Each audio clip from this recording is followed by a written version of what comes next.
mí es de mucha importancia este tema, porque es algo que realmente está preocupando bastante a las personas allá afuera, especialmente a las personas, a los cristianos, a los llamados cristianos.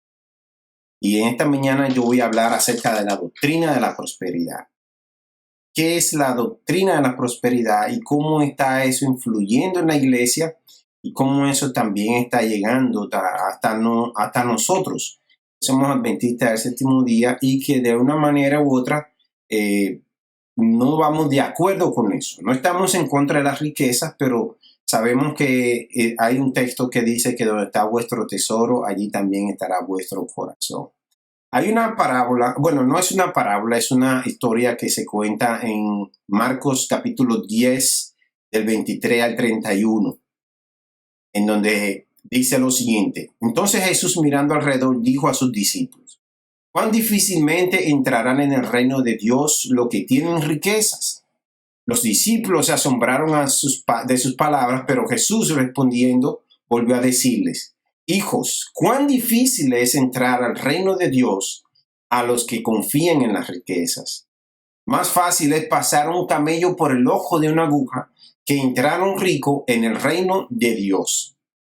Los discípulos se asombraron aún más, diciendo entre sí: entonces, ¿quién pues podrá ser salvo?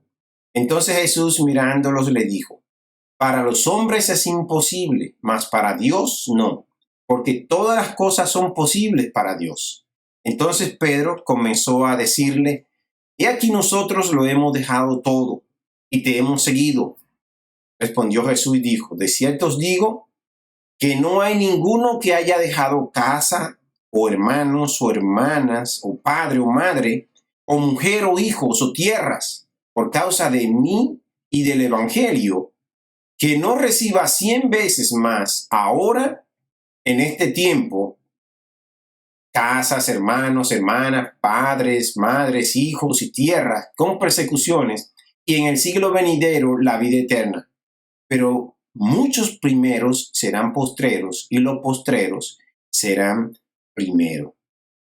Ese es el texto que vamos a estar analizando en cuanto a la doctrina de la prosperidad. Pero antes de nosotros entrar de lleno a nuestro tema, me gustaría que pudiéramos tener una oración para que sea el Señor que hable a través de mí y no que sean solamente mis pensamientos y mis conceptos que yo pueda expresar aquí en esta mañana. Así que acompáñenme a oración, por favor.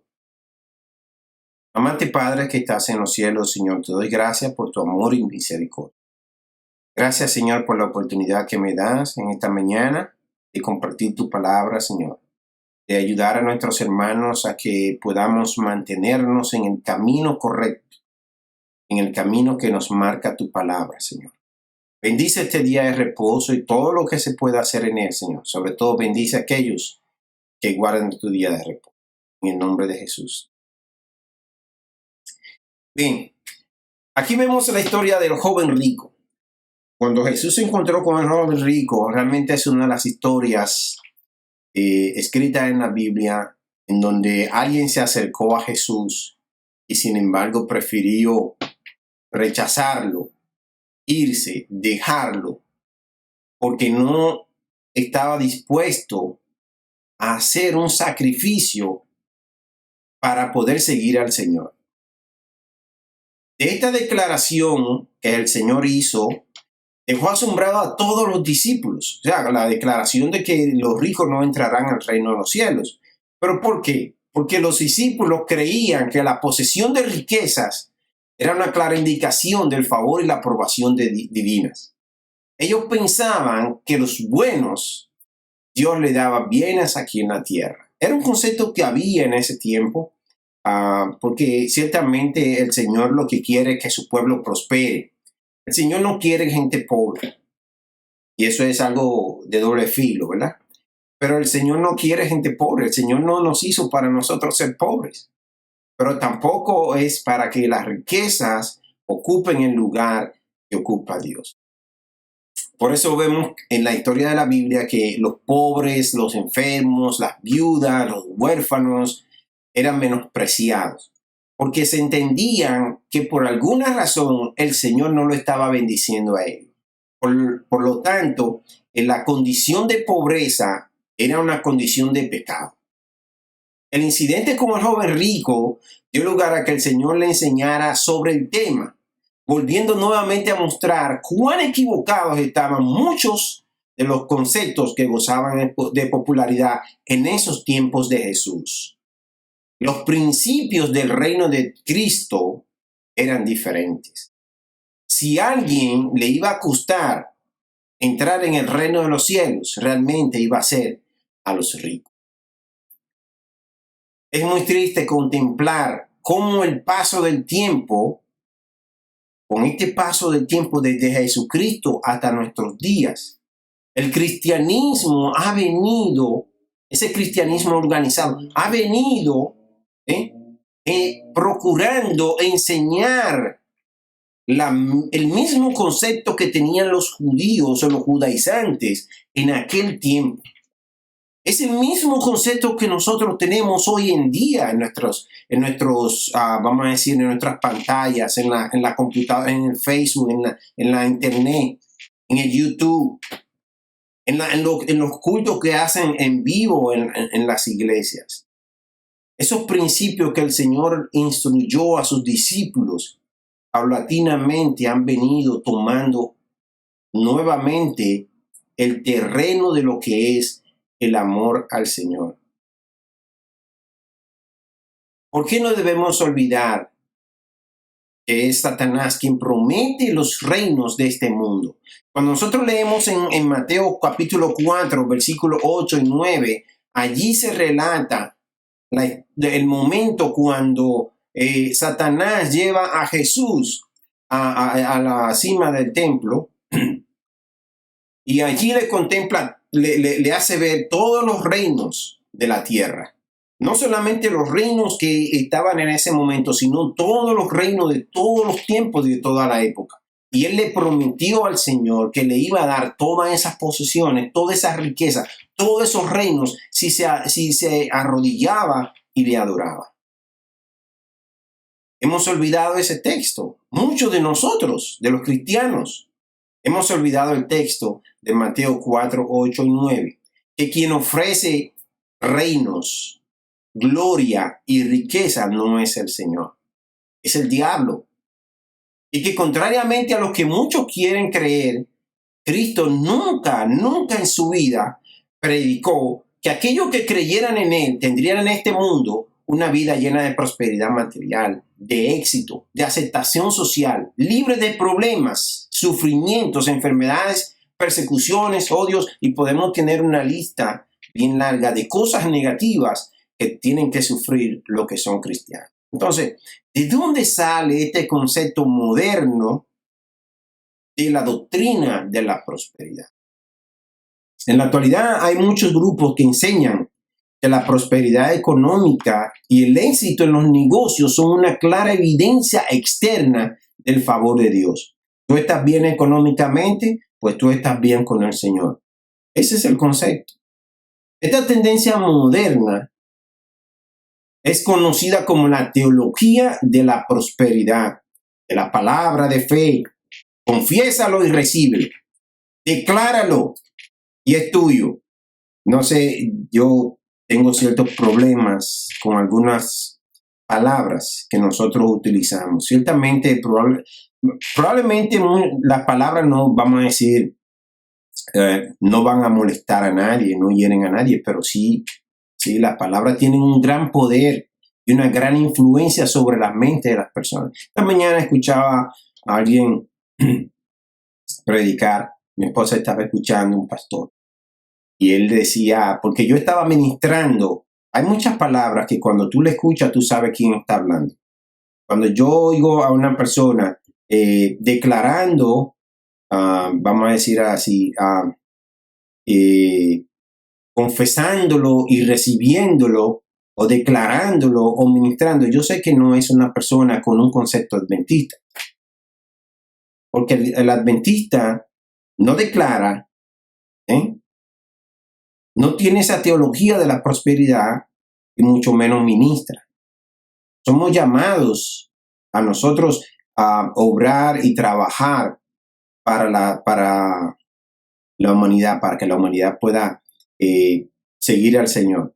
Pero hay palabras que no son propias nuestras.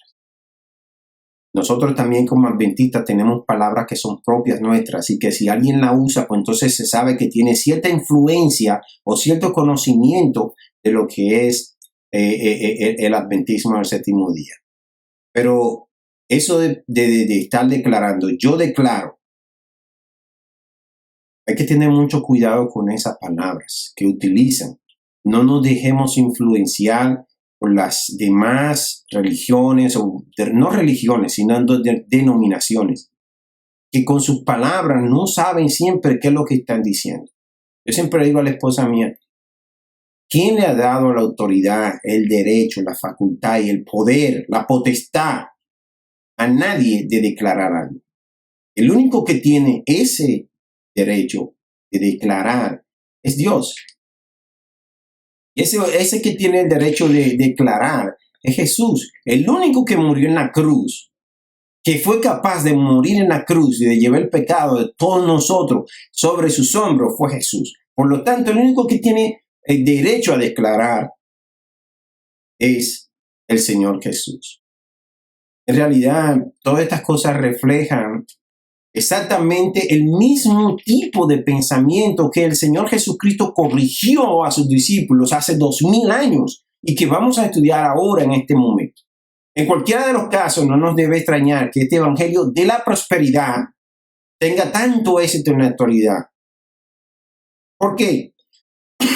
Perdón. Porque sencillamente lo que predican la doctrina de la prosperidad dicen que la pobreza es del diablo y que Dios quiere que todos los cristianos sean prósperos. La pobreza es un espíritu maligno de que Dios nos va a liberar. Y el Señor mismo con su misma palabra, recuerdo que lo dice textualmente, pobres tendremos siempre entre nosotros. Bienaventurados los pobres. O sea, estas personas pseudo llamados apóstoles o profetas, que no sé quién les dio ese título a ellos, porque no recuerdo que ninguno de los apóstoles recibiera él mismo ese título, o ningún profeta se autodenominara o se autollamara profeta. Siempre eran las personas o era Dios que lo llamaba profetas. Además hay cualidades, criterios para uno conocer a los profetas y a los apóstoles. Apóstoles solamente hubieron 12. Y 13 con el apóstol Pablo. Después de ahí ya no han habido más apóstoles. Hay obispos, hay ancianos, hay de todo otro tipo, pero apóstoles no hay. Pero esta gente van predicando y diciendo que la pobreza es del diablo y que Dios quiere que todos nosotros seamos prósperos. Que la pobreza es un espíritu maligno del que Dios nos va a librar. Y en medio de un mundo que la riqueza y el éxito son idolatrados, no tiene nada extraño que a las personas les agrade escuchar acerca de él. Ciertamente a mí me gustaría, no sé si tengo la opción de compartir ahora en este momento un video. Yo lo voy a bendecir en este momento.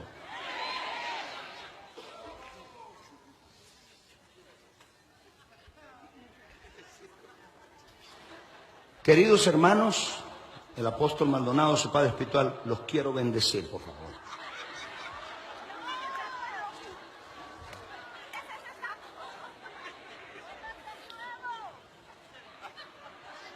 ¿Le gustaría a ustedes recibir mi bendición? ¿Hay algunos que dijeron que sí?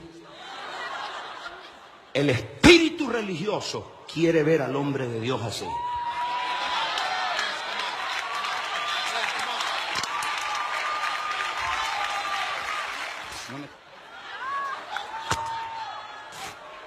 Hermanitos queridos, quiero bendecirlos porque yo tengo una bendición para ustedes.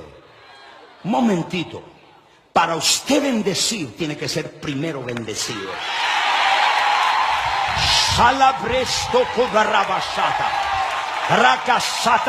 Con qué vergüenza yo me voy a parar a bendecirlo. cuando mi traje está hecho pedazos, cuando tengo hoyos en los zapatos. Con qué vergüenza. Dios te bendijo para que bendiga. Usted no puede ser de bendición hasta que usted es bendecido primero. Dios dijo, yo te bendeciré para que bendiga. Dios te liberó para que libere. Dios te prosperó para que prospere. Bendice tu casa, tus hijos, tus discípulos. Bendice al pueblo. ¿Por qué? Porque estás prosperado. Yo no puedo bendecirte cuando yo estoy de esta forma. El espíritu religioso ha cambiado la mente, pero hoy yo derribo esa fortaleza y decirte, el espíritu de Cristo es el espíritu de prosperidad, de bendición, de crecimiento, de multiplicación. Y Dios te trajo acá para que te quites esta ropa.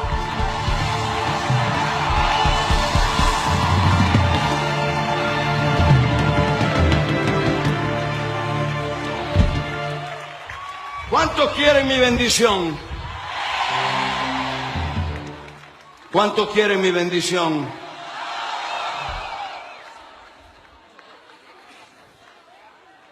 Esto representa que soy humilde de corazón. Esto representa que yo soy santo. No tengo dinero, pero tengo un corazón grande. Y ahora yo quiero bendecirlo, mis hijos. Esta gente están predicando un evangelio en donde la riqueza en sí es el evangelio. Acompañando a todas las predicaciones de este tipo de evangelio, siempre hay una serie de insistentes invitaciones a depositar generosa ofrenda para apoyar los ministerios promovidos por ellos o por estos predicadores. El mensaje que ellos dicen es el siguiente: envíenos una ofrenda para que la bendición de Dios sea puesta en acción. Cuanto más generosa sea su ofrenda, mayor será la bendición de Dios para su vida. Yo no sé cuántos de ustedes se han puesto a buscar en internet, especialmente en YouTube, ese tipo de presentaciones de estos pastores. Miren, saben conseguir hasta $100,000, $200,000 en una predicación. Hay personas que recaudan tanto dinero y es la única manera en que tú puedes ver que ellos tienen casas millonarias, carros de lujos, carros Rolls Royce, casas que cuestan millones de dólares. Muchos usan prendas, una cuenta de banco, tienen jet privado por ese tipo de predicaciones, en donde ellos promueven la siembra. Siembre aquí, siembre con nosotros. Claro, ellos son los que cosechan, pero ¿qué pasa? Cuando tú envías la ofrenda creyendo que el Señor a través de tu ofrenda a esos ministerios te va a prosperar y no te prospera, entonces la respuesta que ellos tienen es que usted no ha sido bendecido porque no ha tenido la suficiente fe o la fe adecuada para que el Señor lo pueda bendecir. ¿Cuál es la postura bíblica con respecto a este tema de las riquezas? Por mucho que se revista de espiritualidad, este movimiento hace del materialismo una meta para el creyente, alejándolo de los verdaderos valores espirituales. Por supuesto, Dios quiere bendecir abundantemente nuestras vidas. Lo que resulta extraño es, sin embargo, es el énfasis demasiado o desmedido que este movimiento pone en lo material. En la mayoría de las ocasiones sus predicaciones parecen tener más interés en aquellas cosas que se pueden disfrutar en este mundo que en la salvación eterna del alma. Y cuando usted ve esos predicadores predicando acerca de la prosperidad, el mensaje de ellos es ahora. Vamos a disfrutar de esto ahora. Miren lo que decía el apóstol Pablo en Efesios 1:13. Que el Señor lo quiere bendecir con toda bendición espiritual, no material. El asunto no es lo material. Es con bendición espiritual en Cristo. Efesios 1:13. Y el mismo Señor Jesucristo hizo una serie de advertencias sobre la avaricia, explicando que la vida del hombre no consiste en la abundancia de los bienes que posee. Perdón. La vida del hombre no consiste en la abundancia de los bienes que posee. Yo no entiendo cómo es que estas personas pueden leer la Biblia y seguir predicando ese tipo de evangelio, pero lo peor del caso no es eso. Lo peor del caso es la cantidad de personas que lo siguen y que hacen lo que ellos les dicen. No vemos en ninguna parte de las escrituras la afirmación de que los buenos creyentes tienen que ser ricos o que la pobreza esté relacionada con la falta de fe. No hay un solo texto en la Biblia que diga algo como eso. Cuando nosotros vamos al libro de Hebreos, por ejemplo, al capítulo 11, nosotros vemos allí que en ese capítulo está hablando de la fe en sentido general. Pero la fe puede manifestarse de diferentes formas. Si ustedes ven, por fe dice que algunos conquistaron reinos, hicieron justicia, alcanzaron promesas, taparon boca de leones, apagaron fuegos impetuosos, evitaron filo de espada, sacaron fuerza de la debilidad, se hicieron fuertes en batalla, pusieron filo de espada, sacaron fuerza de debilidad, se hicieron fuertes en batalla, pusieron en fuga ejércitos extranjeros. O sea, todo eso hicieron esa gente que tenía fe. Pero también hay un contraste. Dice que también por esa misma fe, otros fueron atormentados, experimentaron vituperios y azotes, y además de esto, prisiones y cárceles. Fueron apedreados, aserrados, puestos a prueba, muertos a filo de espada, anduvieron de acá para allá, cubiertos de pieles de ovejas y de cabras, pobres, angustiados, maltratados, errantes por los desiertos, por los montes, por las cuevas y por las cavernas de la tierra. Hebreos 11, 33 a 38. La auténtica fe se puede manifestar de formas muy diversas, llevando a uno a la pobreza y otros al triunfo. Entonces, ¿cómo es posible que nosotros todavía en este tiempo, estudiando la palabra de Dios, leyendo la Biblia, nosotros podamos tener todavía nuestra mente fija en las cosas de esta tierra? Nosotros no estamos cosechando para esta tierra, estamos cosechando para la eternidad. Cuando me hablan de la fe, que el Señor, como el Señor me prospera a mí, por eso yo tengo mucha fe, o al contrario, porque yo tengo mucha fe, el Señor me prospera mucho a mí, eso no es verdad. Porque si es verdad que en la Biblia algunos tuvieron riquezas y alcanzaron gloria, la mayoría no fue así.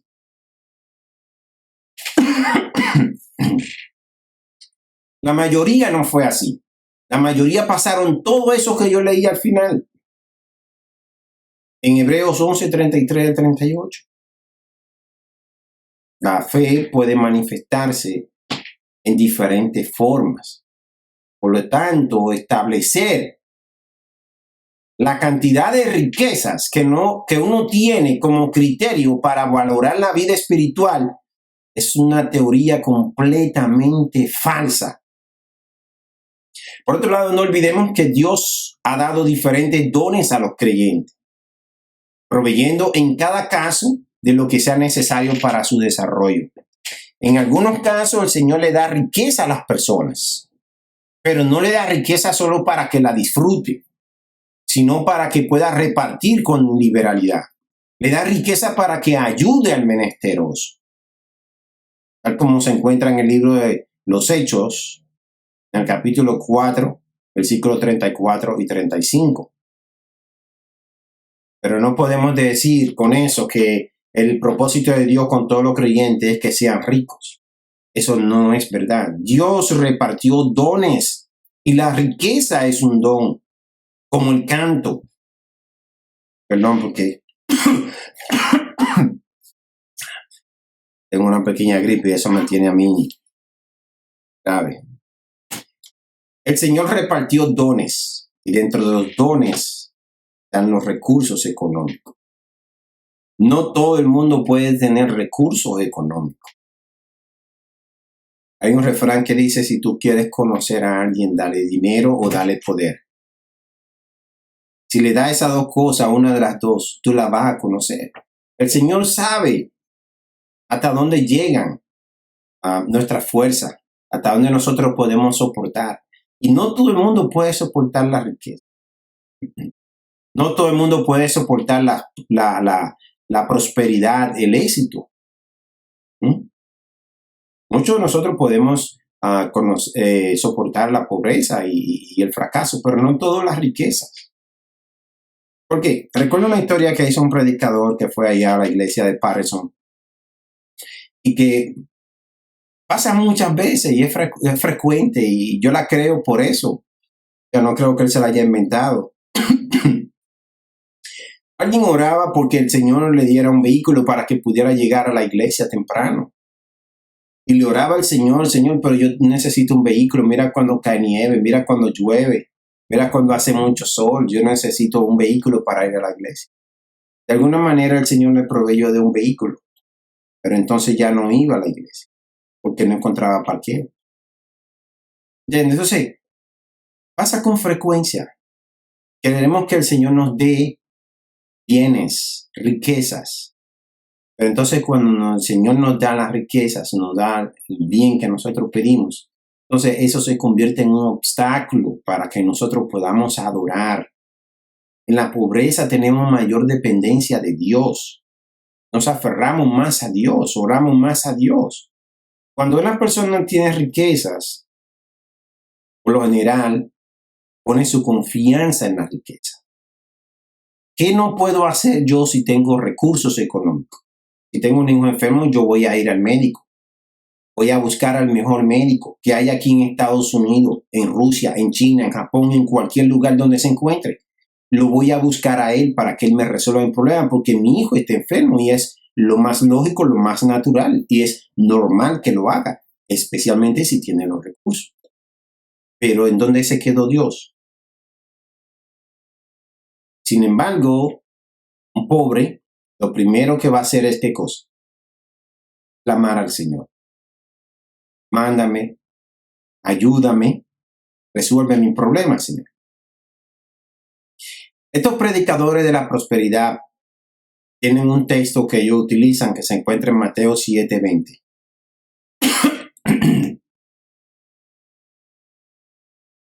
Mateo 7:20 dice lo siguiente. Dice Mateo 7:20, por sus frutos lo conoceréis. Ya acabo de hacer un desorden aquí con el agua. Por sus frutos lo conoceréis. Eso solamente pasa en vivo. Entonces, cuando tú dices por sus frutos lo conoceréis, ellos dicen, bueno, como el Señor me está prosperando a mí, estos son los frutos que se ven de mi fidelidad y de mi espiritualidad al Señor. Pero se olvidan que la misma palabra dice y define cuál es el fruto que debe conocerse. En Gálatas 5:22-23, allí el apóstol Pablo especifica bien claro cuál es el fruto del Espíritu. Es amor, gozo, paz, paciencia, benignidad, bondad, fe, mansedumbre, templanza. Esas son las cosas que el Señor dice cuando dice, por sus frutos los conoceréis. No por los frutos de la prosperidad, sino por el fruto del Espíritu. Otro de los puntos importantes de este tema es que una de las razones por las que Dios daba riqueza a su pueblo era con el fin de que pudieran compartirlas. Que aquellos que tuvieran riqueza pudieran compartirlas. Y si no, váyanse al libro de Lucas, capítulo 16, versículo 19 al 31. Allí se presenta la parábola del rico y Lázaro. ¿Por qué Lázaro fue al cielo? En este caso, o al paraíso, donde sea que dice, y el rico se fue al infierno. ¿Y cuál era el reclamo? Este se sentaba todos los días a la puerta de tu casa y tú nunca compartiste tus riquezas con ellos. Estos predicadores de la prosperidad son bien ricos, son millonarios, pero no comparten sus riquezas. Hay muchas personas menesterosas en la iglesia, hay personas que necesitan. Este tipo de predicadores convierten al evangelio en una relación mercantilista con Dios.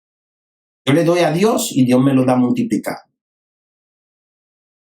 El que va con ese concepto a la iglesia, o el que da con ese concepto su ofrenda y su diezmo al Señor, lo está haciendo de una manera errónea y equivocada. Nosotros no le damos a Dios para que Él nos dé. Eso es un negocio, es un trueque, un intercambio.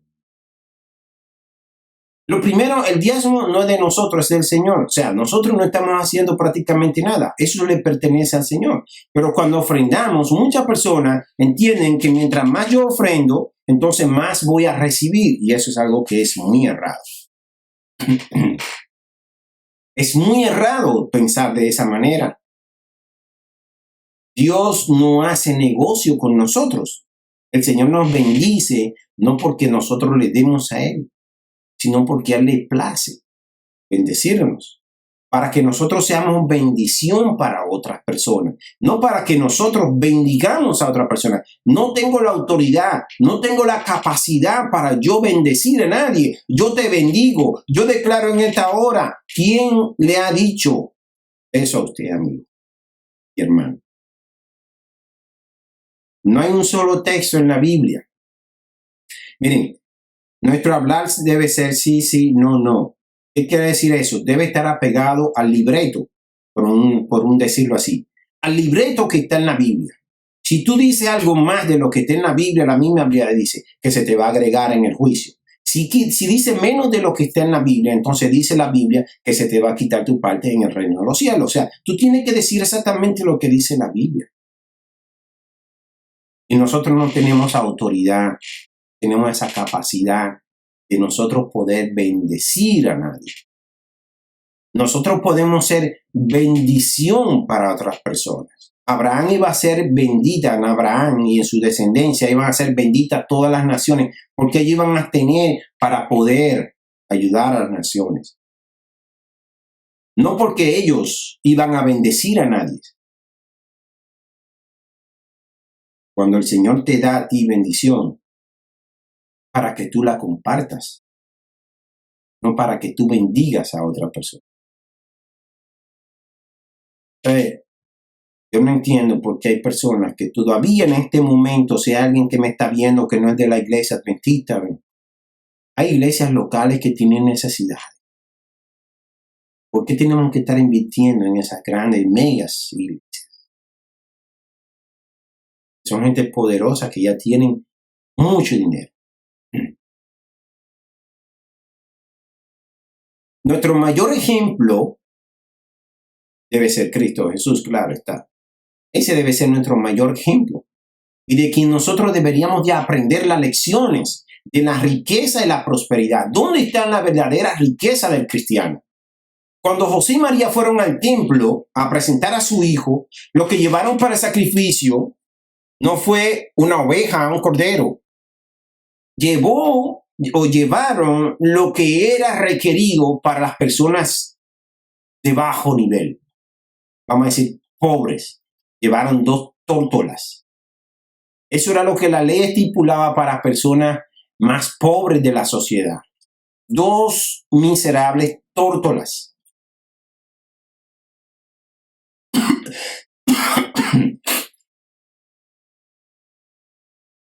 Entonces, ellos dicen seguir a Jesús, pero Jesús desde su niñez mostró lo que era la austeridad, lo que era la simplicidad, lo que era vivir con lo básico. En Lucas 2:24, allí se habla de qué fue lo que llevaron María y José cuando fueron a presentar a su hijo al templo. Más adelante en el ministerio de Jesucristo, cuando él comenzó su ministerio público, a uno de ellos, en una ocasión, uno de ellos le sugirió a Jesús que quería seguirle. Y nosotros conocemos la respuesta que Jesús le dio. Cuando él dijo, Señor, yo quiero ser tu discípulo, yo quiero seguirte por donde quiera que tú vayas. El Señor lo primero que le dijo, mira, mi hijo, déjame decirte esto. Si tú vas a venir por los panes y los peces, te equivocaste. Porque mira, las zorras tienen guarida y las aves de los cielos tienen nido. Pero este que tú ves aquí no tiene ni dónde recostar su cabeza. En pocas palabras, yo no tengo nada de recursos económicos. O sea, tú no vas a venir a mí porque tú vas a encontrar prosperidad en mí. El ministerio de Jesús no se basó en la prosperidad, se basó en las personas, en la salvación de las almas. Eso se encuentra en Lucas 9:58. Más luego, entonces, nosotros vemos enseñando desde una barca a Jesús, entrando en Jerusalén en un burro que fue prestado. Vemos a Jesús cenando la última cena en un aposento que le prestaron, que le cedieron para esa ocasión. Y finalmente, cuando muere, el pobrecito no tenía ni siquiera donde lo enterraran.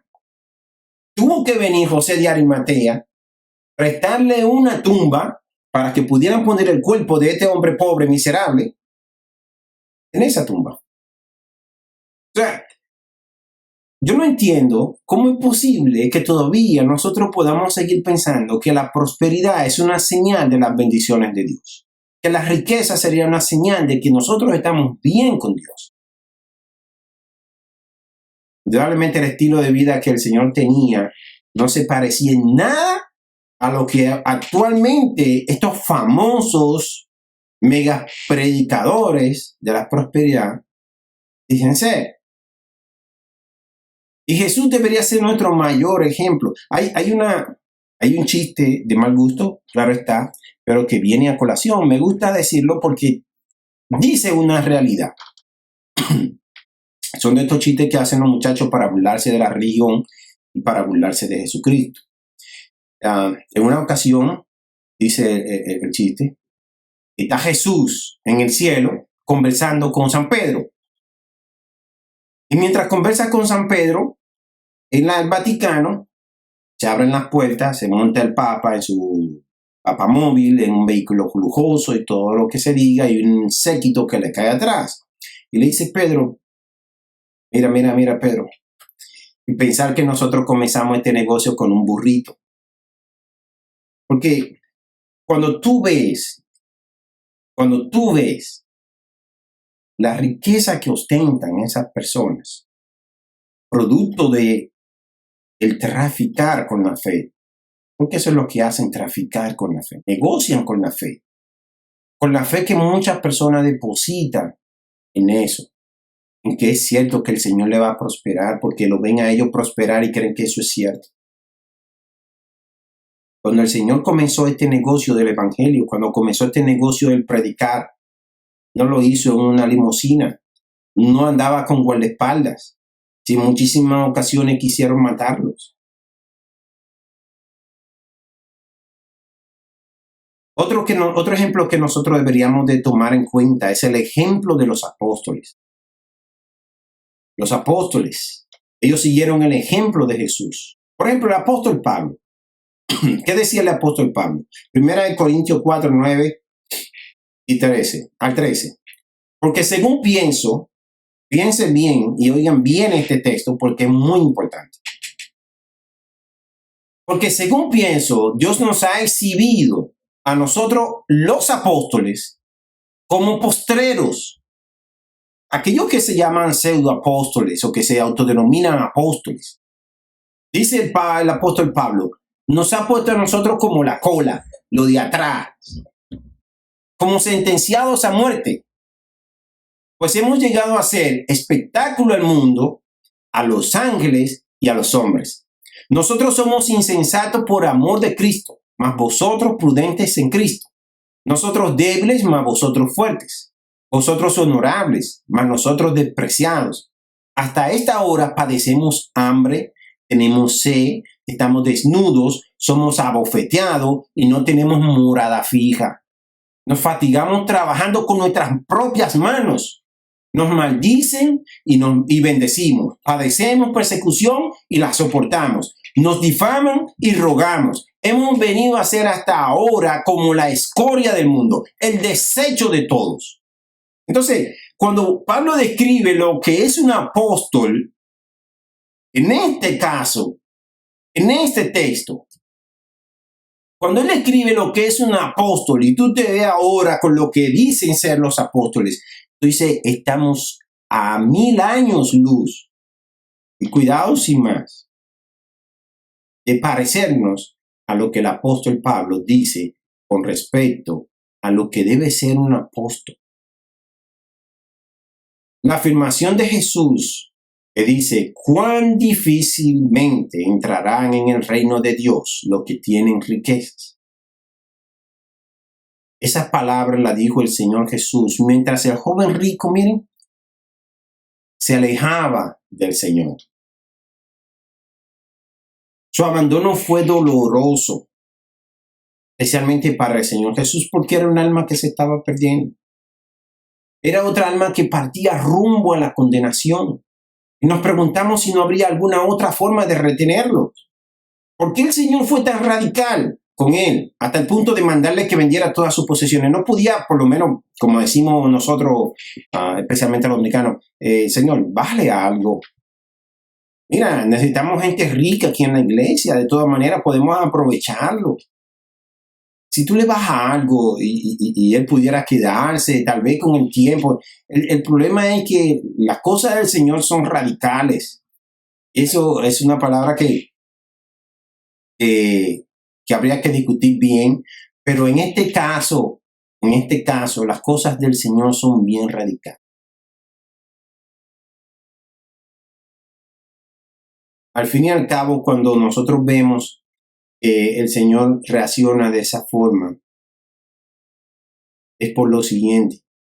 Cuando el Señor Jesús subió a la cruz del madero, cuando el Señor Jesús fue crucificado en la cruz del madero, lo hizo de manera completa y total. Nosotros podemos plantearlo de muchas maneras, pero lo cierto es que el Evangelio del Señor Jesucristo es radical. Tienes que vender todo lo que tienes y darlo a los pobres y tendrás tesoro en el cielo. Y ven y sígueme tomando tu cruz. Ese fue el mensaje que el Señor le dio. Y al Señor no le importó que él se fuera, porque el problema es que el Señor no va a aceptar la mitad. Dios no acepta un corazón dividido. Dios no acepta lealtades a medias. Exige la ruptura y el abandono de todo aquello que interfiere a su seguimiento. Por eso muchas personas abandonan el ministerio. Porque cuando vienen al Señor a medias. O los bautizan. Los pastores saben que no está preparado, que no está apto para abandonar el mundo todavía, porque todavía tiene una parte en el mundo y otra parte en la iglesia. Pero tenemos que cumplir un número. Tenemos que bautizar y llenar a la gente en la iglesia. Pero si nosotros fuéramos como el Señor Jesús, creo que tuviéramos más personas, o por lo menos las que estén en la iglesia serían más fieles, estarían más comprometidas con Él, porque ya su mente no está en el mundo, no está en la riqueza, no está en las cosas materiales que se pueden tener aquí. El Señor exige, no pide. El Señor exige porque Él dio. Él lo dio todo. Él no dijo, no, bueno, yo solamente voy a dar una. No, Él lo dio completamente todo, San Juan 3:16. Porque de tal manera amó Dios al mundo que entregó a su único hijo. O sea, dio todo lo que tenía. A Dios no le mueven otros intereses. Él quiere salvar al pecador y no le interesan los bienes que puede tener o la posición que ocupe esa persona. Si el rico no quiere entrar a la iglesia, el Señor no necesita su riqueza para actuar. Él tiene aquí al Espíritu Santo. Tiene personas que están dispuestas a trabajar pese a cualquier sacrificio que haya que hacer. Por último, quiero enumerar algunos puntos de los peligros de la riqueza. Las riquezas materiales tienden a hacer que el corazón del hombre se apegue a este mundo. Por eso en una ocasión el Señor dijo, no se puede amar a dos señores al mismo tiempo, porque amarás a uno y aborrecerás al otro, o amarás al otro y aborrecerás al uno. No se puede amar a Dios y a Mamón, pero Mamón es el Dios de las riquezas. Las riquezas Crean una falsa sensación de poder, de seguridad y autoridad. Con facilidad, la persona se vuelve arrogante, orgullosa y satisfecha de sí misma. Cristo se refirió a la riqueza como el engaño de las riquezas, puesto que hacen que la persona que las posee llegue a creer de sí misma algo que realmente no es. Además, no se da cuenta tampoco de lo efímeras que son. Un día somos ricos, pero al siguiente podemos ser completamente pobres.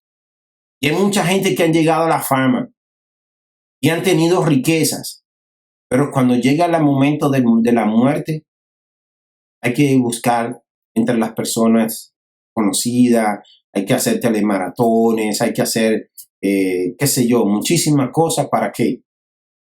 Para poder enterrarlo.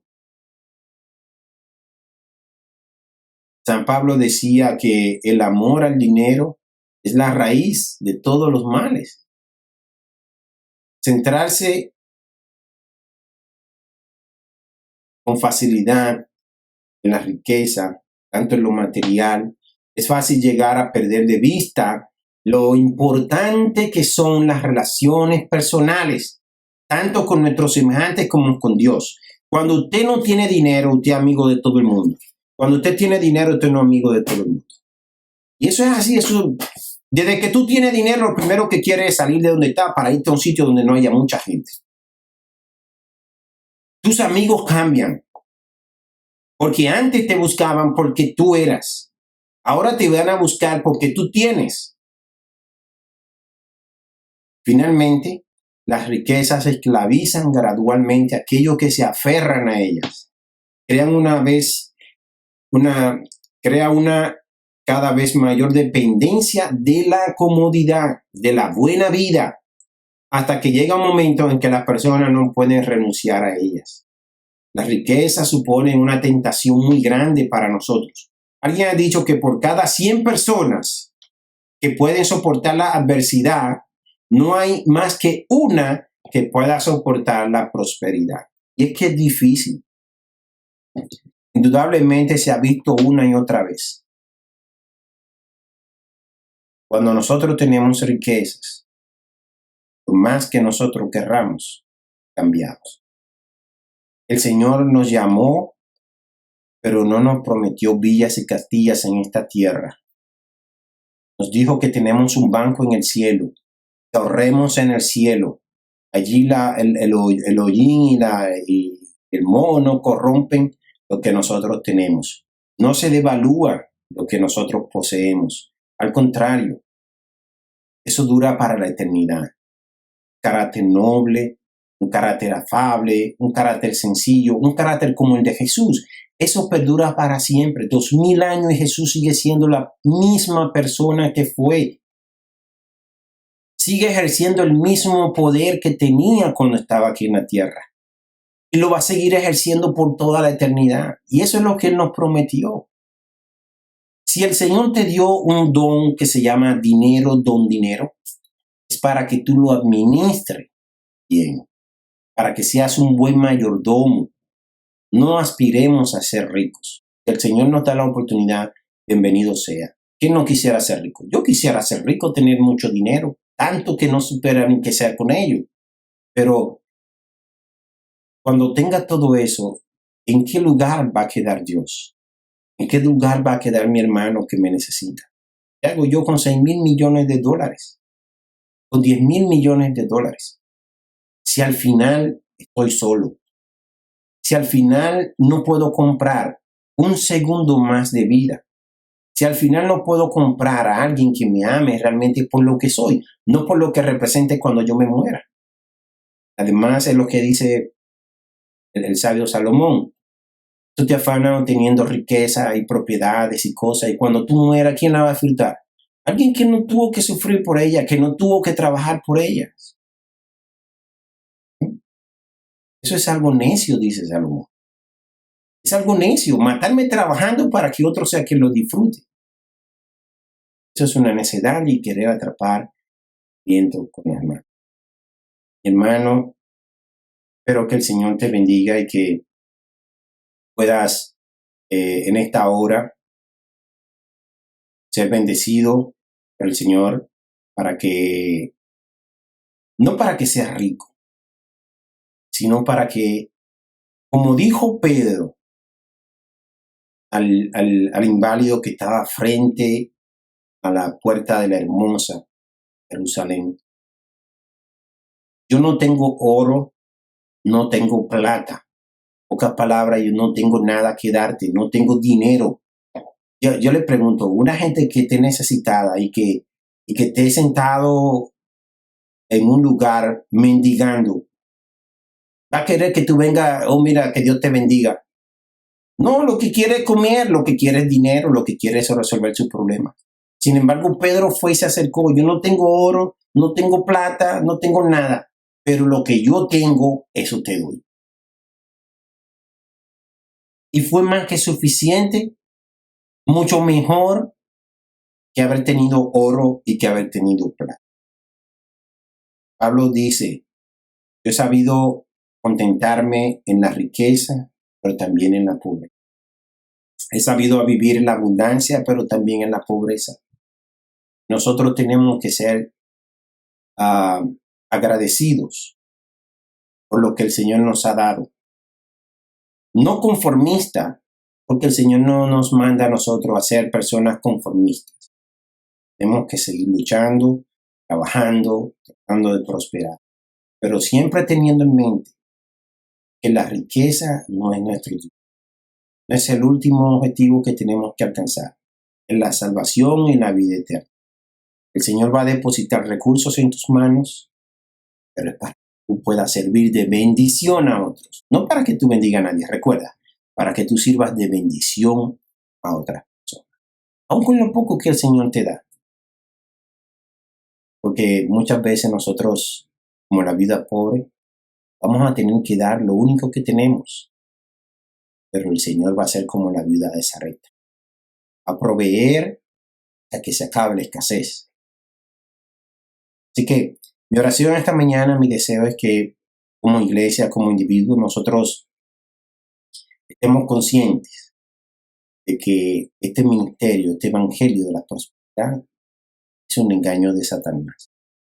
Es un engaño del diablo para distraernos de la verdadera riqueza que está en Cristo Jesús, al lado de nuestros hermanos, que está también en el reino de los cielos.